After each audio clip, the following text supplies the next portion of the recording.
नमस्कार प्रिय श्रोताओं, आपका हार्दिक स्वागत है हमारे आज के विशेष पॉडकास्ट में। मैं आप सभी का अभिनंदन करता हूं। आज हम एक ऐसे विषय पर चर्चा करेंगे जो हमारे जीवन और हमारे विश्वास के हर पहलू को छूता है। विषय है ईश्वर की सच्ची भक्ति, कर्म या मंदिर जाना।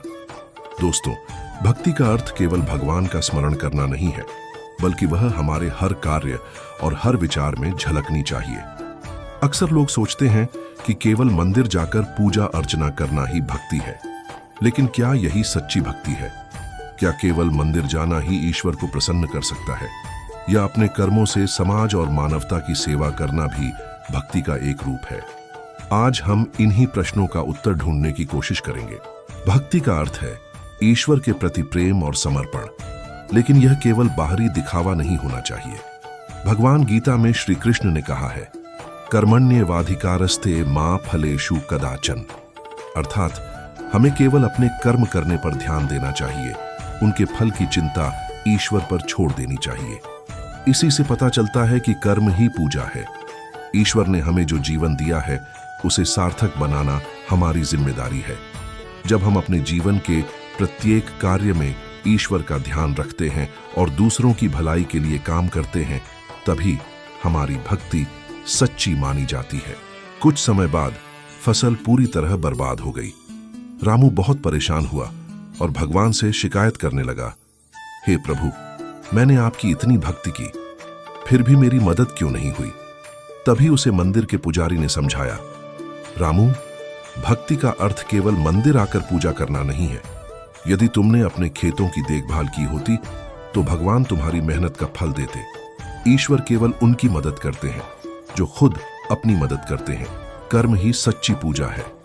रामू को अपनी गलती का एहसास हुआ।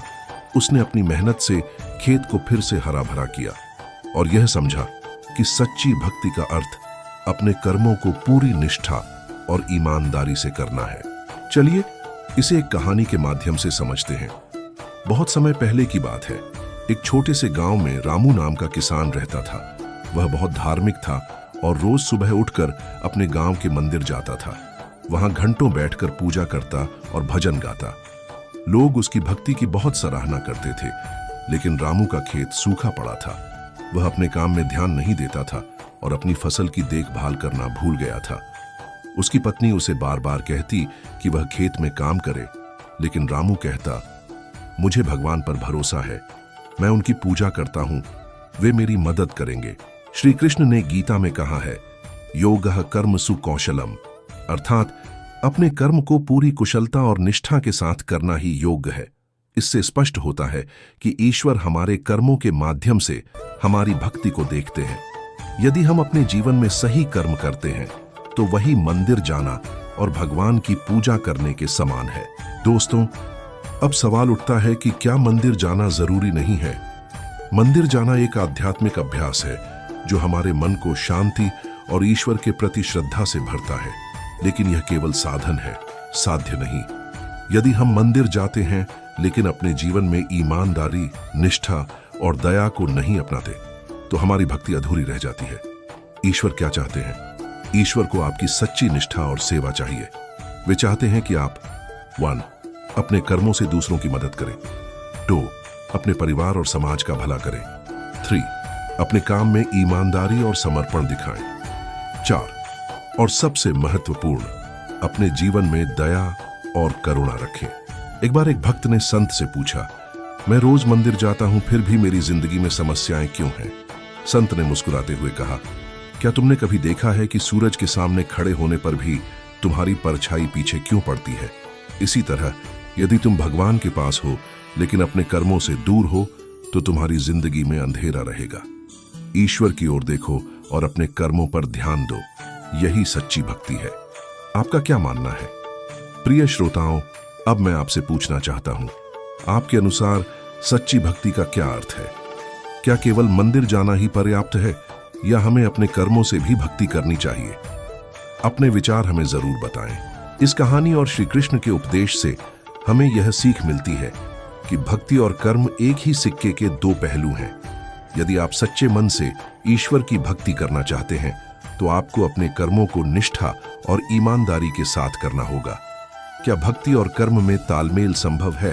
हाँ, यह संभव है। आप मंदिर भी जा सकते हैं और अपने कर्मों को भी पूरा कर सकते हैं। महत्वपूर्ण यह है कि आपके दिल में ईश्वर के प्रति सच्चा प्रेम और दूसरों की मदद करने की भावना हो। दोस्तों, आज की चर्चा से हम यह समझ सकते हैं कि 1. भक्ति केवल पूजा अर्चना तक सीमित नहीं है। 2. कर्म ही सच्ची भक्ति का सबसे बड़ा रूप है। 3. मंदिर जाना तभी सार्थक है जब हम अपने कर्मों से समाज और दूसरों का भला करें। 4. ईश्वर हमारे दिल में बसते हैं। यदि हमारा दिल साफ है और हमारे कर्म सच्चे हैं तो ईश्वर हमें अवश्य आशीर्वाद देंगे। आज के पॉडकास्ट में इतना ही। आशा है कि यह चर्चा आपके दिल को छू गई होगी और आपको अपने जीवन में सच्ची भक्ति का अर्थ समझने में मदद करेगी। धन्यवाद। अगली बार हम एक और प्रेरणादायक विषय पर चर्चा करेंगे। तब तक के लिए जय श्री कृष्ण। आपके जीवन में शांति, समृद्धि और सच्ची भक्ति बनी रहे।